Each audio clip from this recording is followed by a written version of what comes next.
Do you maybe get the feeling that you're getting a bit too lucky? Because Camelot was supposed to be a skip, but a little tingling sensation came over into my fingers, so I was, you know what? Let's try a couple. And say 30 pulls later, there's Camelot right here. I probably should be watching out for Raccoon the moment I step outside, but let's start building him up and see if he truly is the powerhouse that he's supposed to be. We are definitely not getting him to rank 13. 13,000.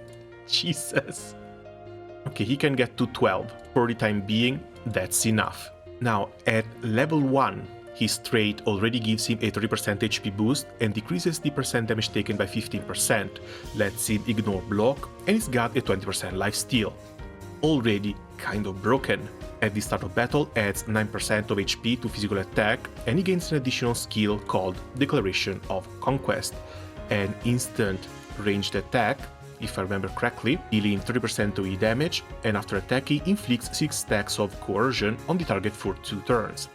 He gains Disdain for 4 and a physical shield equal to 30% of his HP. When attacking, Camelot reduces the character's attack. When attacked by Camelot, reduces the defense by 1% of Camelot's max HP, stackable up to 6 times. We need to see how high his HP goes, because this is an extra defense down on top of the defense -2.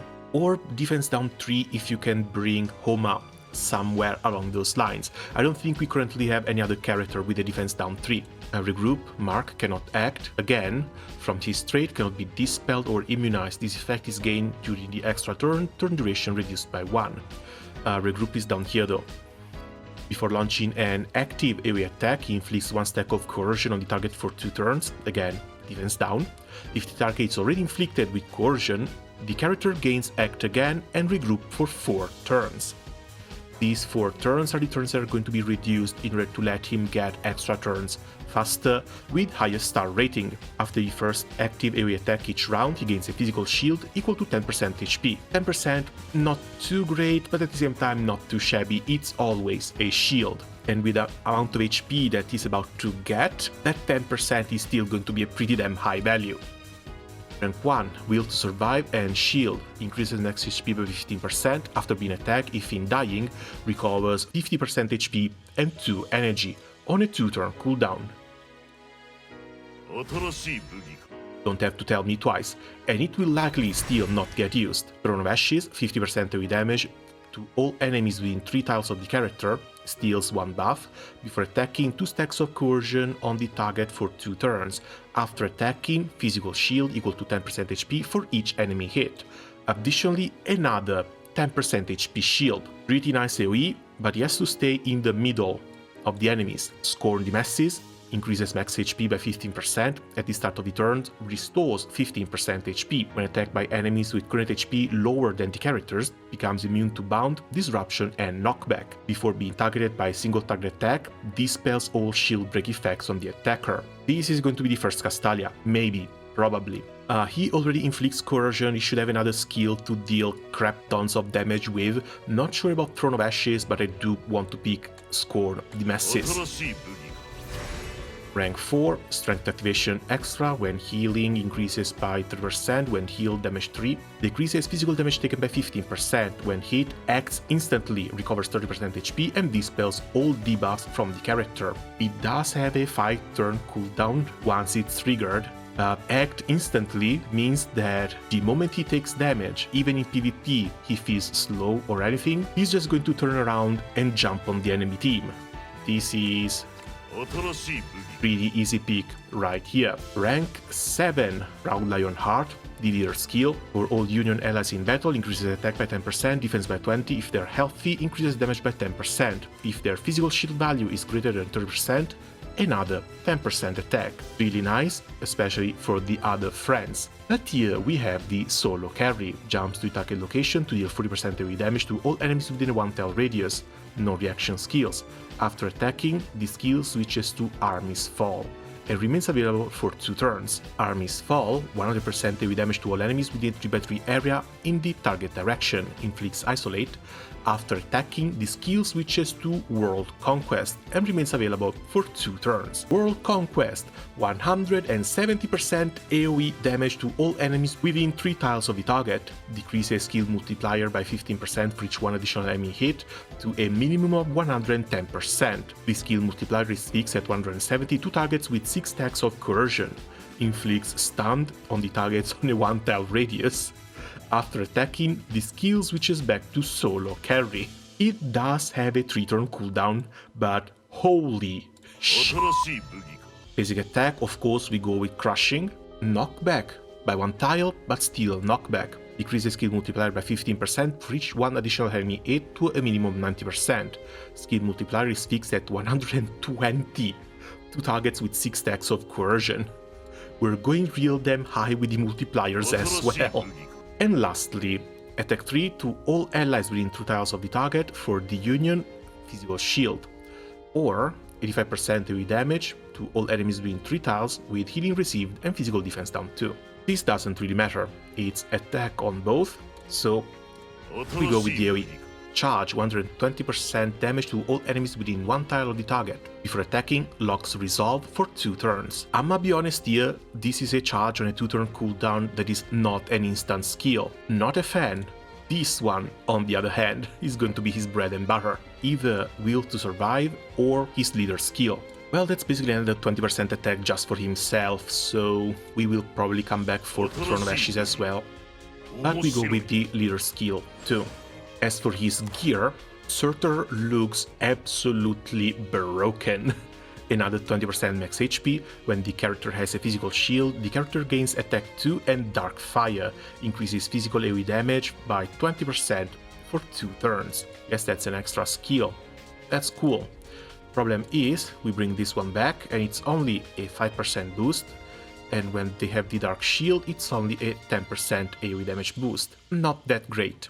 Magic Ladle, Wild Spice Vial, Light to Purge All Evil. So Marcille, Felin and SP Samantha are right there. Credenza, Camelot and Percival are going to be in the next banner, which means the next box should have Iserind plus the Collab, and after that, Iron Meta, SP Faisal and SP Nangol. The rest is still a little bit up in the air. Again, it's going to depend on when and which order they decide to release the rest of the characters in, but still, this kind of works for the weapon releases too, doesn't it? So yeah, Camelot weapon is going to be coming out after Percival during Iserind's banner. I think I'm just going to leave him behind and wait for it. So until we get there, there's the Gale Sword increasing attack and crit damage, but it doesn't have any innate crit rate. There's the Fist Axe, if the target HP is lower than the attacker, plus 20% attack, and some extra healing once per turn. He should charge with the first skill, so all his nukes from the second turn onward, or second hit onward, will get another 20% attack as well. Alternatively, the Brutal Axe for the 10% increase in HP. Problem is, this only works when attacking enemies who have an HP percentage higher than Camelot. And between self-heal, lifesteal and shields, I don't think that's ever gonna happen. So I'm afraid Fist Axe it is, and the higher the HP, the better. For his Trinket, sadly he does not have a counter attack, but that's another 10% HP from the Crystal Burst armor. Otherwise, maybe a Cooling Powder wouldn't be all that bad, increases the healing received just in case you want to leave him alone to deal with an army. So he heals up even further and he gains immunity from heal block. Fancy Hat, not a big fan, he basically already has immunity to disrupt. Same thing goes for the extra defense, he does not turn around to make use of this. As for his last piece, everything he does is AoE damage. He has to get a Magician. For now, we take it off of Rico, but the moment I can craft more, I will be crafting more. 10% max HP would be nice, but I don't think the conversion from HP to attack is going to be worthwhile. Oh, cool.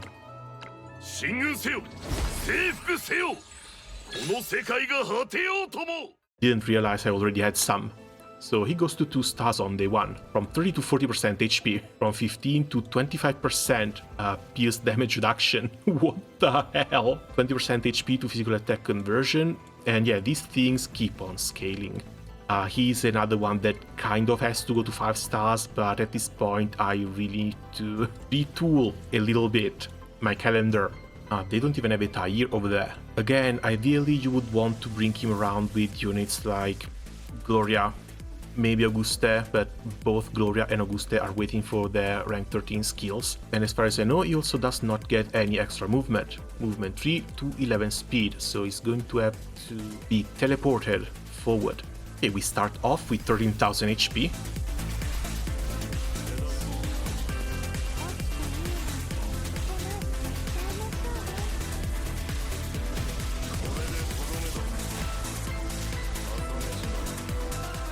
That's tower number 1. Even though I do hate the extra energy cost for this map of this PvP season, we might actually clear before it's Camelot's turn. Nice Camelot showcase. Oh, that's a dream. 4 turns cooldown on Declaration of Conquest. First, bring him up. Declaration of Conquest. Actually kills. Little jump. Selector skill for Army's Fall. And he gets an extra turn as well. Jesus, the AoE on this thing. For World Conquest.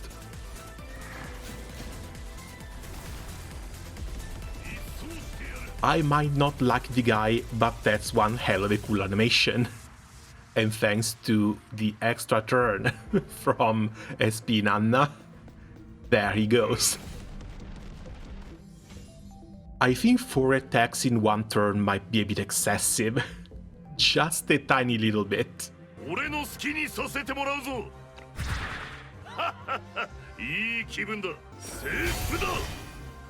It's honestly kind of funny that even the Declaration of Conquest deals damage. 6k for the solo carry. 8k for Army's Fall.